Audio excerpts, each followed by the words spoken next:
Magandang araw sa inyong lahat. Ngayon ay magluluto tayo ng isang simpleng ulam pero siguradong mapapa-extra rice kayo, pork na may alamang at kamatis. Madali lang ito, swak sa pang-araw-araw at perfect kapag gusto mo ng maalat, asim ng ulam. Pagluluto ng baboy. Una ilagay ko na ang baboy sa kawali. Hindi muna ako nagmantika. Kaunting tubig lang ang nilagay ko para hindi agad dumikit ang baboy. Pinagmantika ko muna ang baboy sa sarili nitong mantika hanggang sa mag-golden brown siya. Importante ito para mas lumabas ang lasa ng baboy at mas maging malinamnam ang ulam natin. Tingnan nyo ang mantika niya, napakadami. Makikita nyong habang tumatagal unti-unti naglumalabas ang mantika ng baboy. So ayan na, binawasan na natin ng mantika. So igigisa na natin yung ating mga sangkap. Inuna natin yung bawang.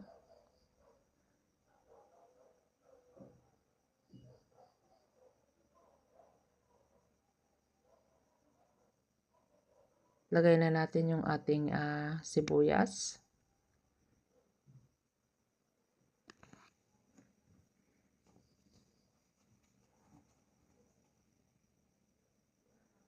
Kamatis. Sibuyas igisa hanggang maging mabango. So kailangan natin durug-durugin yung kamatis para lumasa yung niya. Lumasa yung lasa. Lumasa yung lasa. Kapag naamoy nyo na yung bango ng bawang at sibuyas, kamatis, ibig sabihin tama na ang gisa at pwede na tayong mag-next step. Alamang at kamatis. So, napakasarap. Ayan.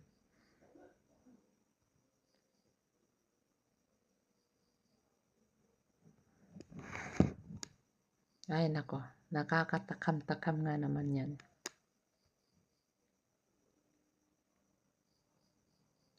Haluin ng mabuti para kumapit ang lasa. Lasa sa baboy.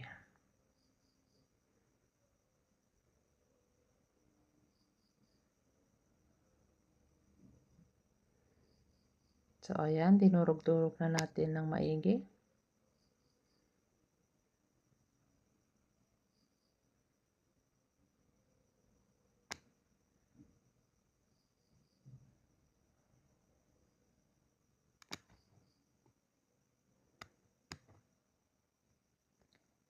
Sunod nating ilagay ang alamang. So ayan, haluin ng mabuti para kumapit ang lasa ng baboy.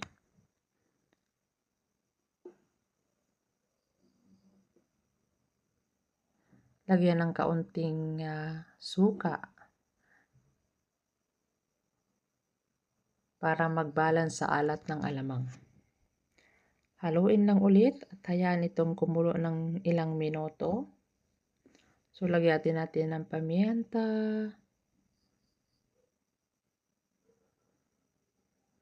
Kung kulang sa alat, pwede rin pagdagdagan ng kaunting alamang. At lagyan natin ng kaunting asukal para mag-balance yung alat niya.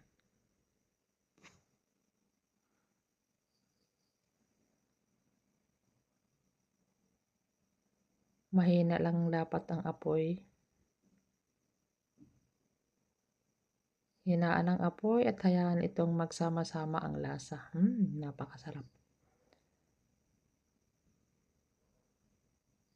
Kapag medyo malapot na ang sabaw at kumapit na ang sarsa sa baboy,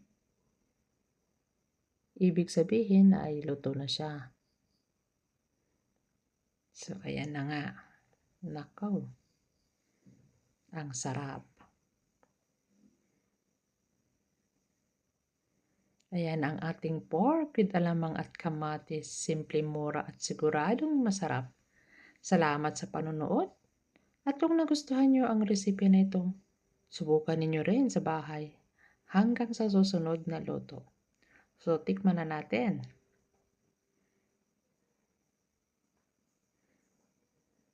So, ayan, oh. Tumikim na nga naman ako. Ayan, talagang ang sarap niya. Sarap. O, di ba? Sabi ko masarap.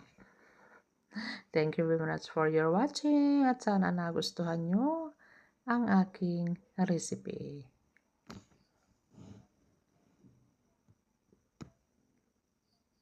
Bye-bye!